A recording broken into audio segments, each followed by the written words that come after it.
Hello everyone and welcome back to Road Review. Today we'll be reviewing a video that comes from that I don't know how to pronounce, Arundel County Police Department in Maryland, involving a fatal vehicle crash, which is so we'll see in a second. It's kind of interesting, kind of controversial because of what we're about to see. So let's jump right into it. We're just going off the video uploaded by the Maryland Office of the Attorney General, Internal Affairs, Officer Investigations. So they write up a little thing here saying the release of the video footage by the Maryland Office of the Attorney General is not an opinion or guilt of innocence of any individual or opinion of whatever any individual may be charged with a crime. And that's whether, not whatever. So, synopsis. On December 7th, 2023, shortly after midnight, a white four-door sedan was traveling on the Stony Creek drawbridge, followed by two Arundel County Police Department patrol vehicles. Shortly after the sedan and officers left the bridge, the sedan crashed into a utility pole at the intersection of Fort Smallwood and Bar Harbor Road at approximately 12:06 a.m. We're going to be watching, first video is a security camera on the Stony Creek drawbridge. So we're going to take a look at this here. That is the car. It's a white Infiniti, I believe, like a G35 or something. And there's the officer. And then here's officer number 2.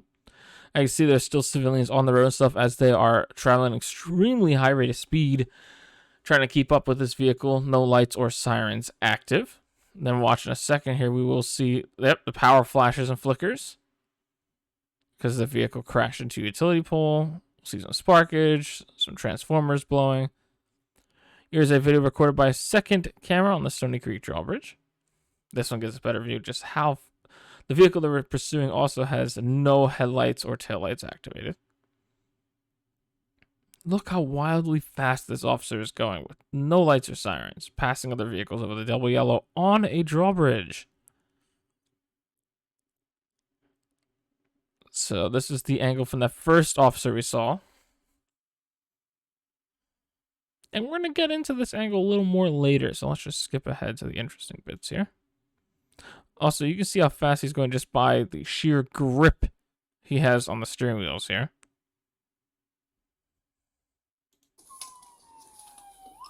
Now the audio is activated because all these body cameras, when they activate the lights or sirens, they'll automatically activate the body cameras. And you get a 30-second buffer where the video is recorded 30 seconds beforehand with no audio. Now this vehicle, as you can see there, took out those power poles. Copy 1050 just occurred, Bar Harbor. Very dry.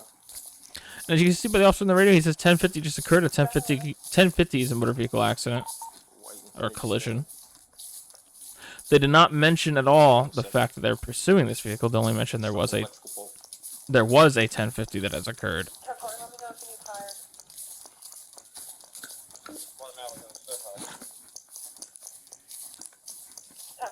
That is the other officer saying to start fire. No urgency. Just walking up, not running. No urgency here.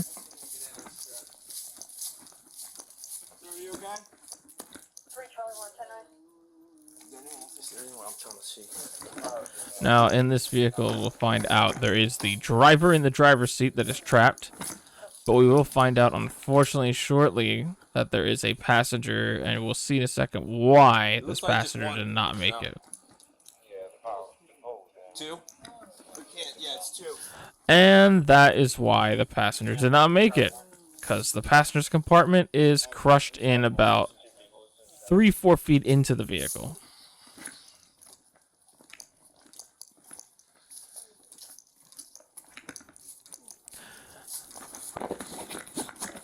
The officer then attempts to make entrance to the vehicle, but unfortunately the vehicle is too beyond crushed to be opened. More than likely, also, the door is still locked.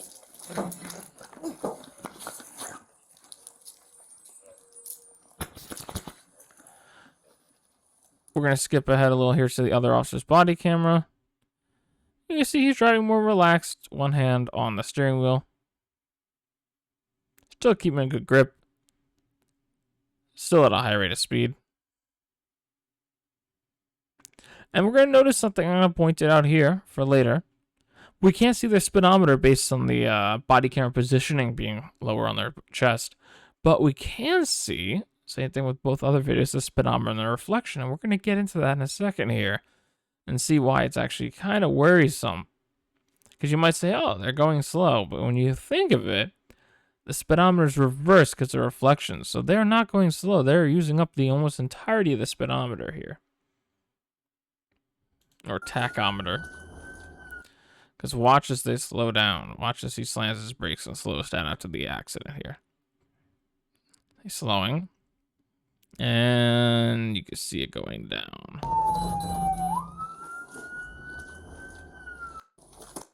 But as we'll see in this clip from this officer also, at least this officer has a little more urgency, but quite frankly, there's not really much they can do in this situation. I had one out with him, start fire. I can't even get in his strap. So are you okay? Unlike the other officer, this officer actually tries to make some verbal contact with the driver of the vehicle and also checks and sees if there is a passenger of the vehicle. But that is a nasty crash right there. That is absolutely nasty collision. No, it's two people. Two? We can't, yeah, it's two.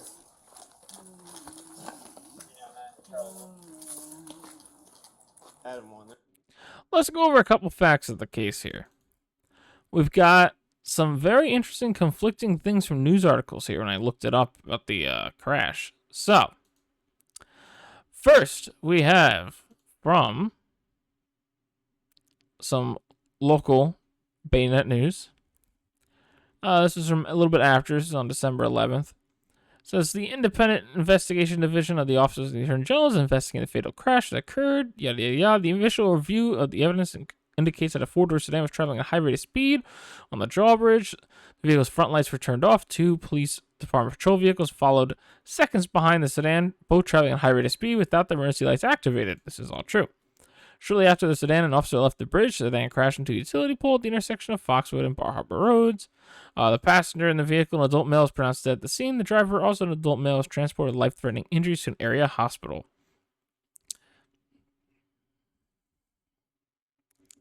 That's just saying about the information about the investigation and such.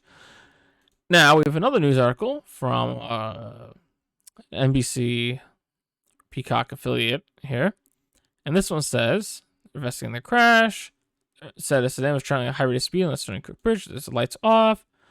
Two vehicles followed behind, both traveling lights without their emergency lights activated, which is very true. This one also says the truth. There was some conflicting reports. Some news articles I know said that the driver was dead on the scene, but it's actually the passenger. Now, this I find interesting. The actual county department submitted their press release and then changed it afterwards. In their press release, they say officers responded to the intersection for a single vehicle crash. That is correct. In their press release, they said the officers were responding to a single vehicle crash. The investigation revealed a 2011 Infiniti G37 was traveling eastbound on the road when the vehicle left the roadway in the intersection and struck a utility pole. The passenger was pronounced deceased at the scene. The driver was transported with life-threatening injuries. So it's very interesting that in their initial report, they say that the officers were responding to the single vehicle crash. What, the single vehicle crash of the vehicle they were chasing? Without any lights and sirens? This is actually unrelated, but with lights and sirens? I mean, no lights and sirens. Very interesting. But also, let's go and take a look back at that speed thing again we're speaking about, correct? So if we go back here to the video, and we look at the responding units and the car coming by. First, how I calculated the speed was I took the time it took for them to cross this traffic light and enter the drawbridge. By doing that calculation, I found out that this car was traveling at about 86 miles per hour on this clip right here. About 86 miles per hour. And boom, boom. I took the shadow right there. Now, this is the kicker. It looked a little fast, didn't it? My calculation said they're doing about 136 miles per hour. 136. This one, still fast, but not as fast. If we look in the reflection here, this officer's camera, and mind you, this video is after they're past the bridge already. We can see in the reflection here, before the officer has to slam the brakes, that the speedometer shows it is all the way up over here, almost near the end of the speedometer. So if we take a look at Ford Explorer Interceptor's speedometer here, we can see it goes up to 160. And his speedometer in the clip here, his arrow, is up past this mark right here. So at least in that clip, he was going over 125 miles per hour. 125 miles per hour, no lights, no sirens activated, crossing the double yellow line while in pursuit of a vehicle with no headlights and taillights on.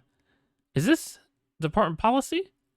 Do you think this is something that is acceptable? I mean, obviously, we don't know what prompted this so-called not so pursuit but pursuit. We don't know what prompted it. They don't say the reason why they were following this vehicle at such an aggravated rate of speed. They only just mention some facts of the case, such as the driver and passenger age and name. Nor do they release the officers' names and years for the department.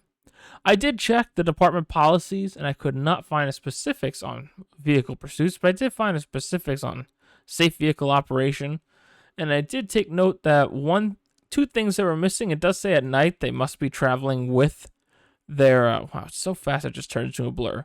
But they must be traveling with their little side running lights on, patrol lights. Sorry, at the top of the light bar. These vehicles do not have those lights on. That's just a reflection that shine. These vehicles have in fact no emergency lights on whatsoever.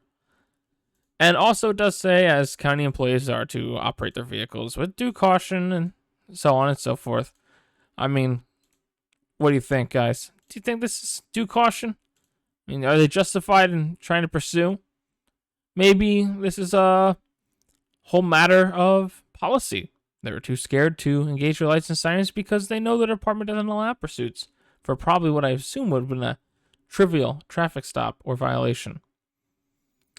So, what do you guys think? Was this a justifiable chase? Was it just an accident that would have happened if the pursuit was not happening either way? Leave your comment down below, guys, and thank you for watching another edition of Road Review. Have a good one, as always. Signing off.